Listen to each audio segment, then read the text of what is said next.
मुलं हट्ट करतात म्हणून घरातली सकाळची शिळी चपाती उचलली आणि लागली कामाला. बाहेरून देण्यापेक्षा म्हटलं घरीच झणझणीत असा पदार्थ बनवूया आणि मग लगबगीने अशा पद्धतीने सर्व साहित्य जमवाजमव केली आणि लगेचच रेसिपीला सुरुवात केली. मी तर म्हणते मुलांसाठी सगळ्यात आधी तुम्ही आदर्श व्हायला हवं. स्वतः करून दाखवा. जेवताना, झोपताना आणि इतर वेळी मुलांशी गप्पा मारा.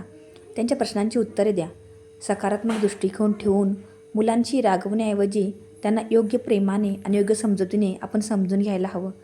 मला तर वाटतं आताच्या धावपळीच्या जीवनात आपण मुलांना समजून घ्यायला खूपच कमी पडत आहोत.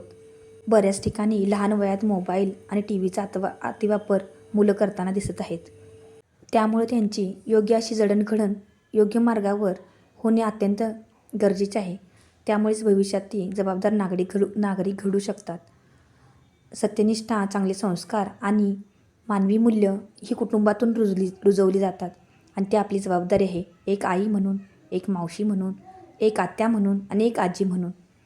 मुलांशी सक्तीनं वागू नका, पण त्यांना जे आवडतं ते आरोग्यदृष्ट्या चांगलं आहे की नाही, योग्य आहे की नाही, त्यांच्यासाठी ते बरोबर आहे की नाही हे पडताळून पाहण्याची जबाबदारी मात्र आपली.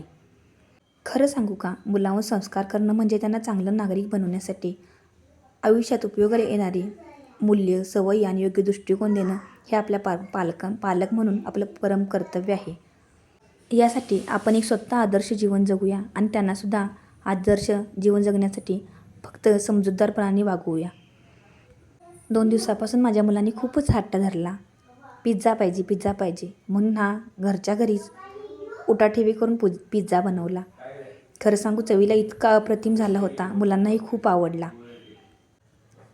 या चपातीवर या ठिकाणी टॅमॅटो सॉस, त्यानंतर चीज मेयो वापरलेला आहे. त्याचप्रमाणे रेड चिली सॉस वापरलेला आहे आणि आपल्या आवडीप्रमाणे या ठिकाणी आपण भाज्या वापरलेल्या आहेत. भाज्या छानशा एकसारख्या आकारामध्ये कट करून घ्यायच्या आहेत, जेणेकरून त्या भाजायला पटकन मदत होईल.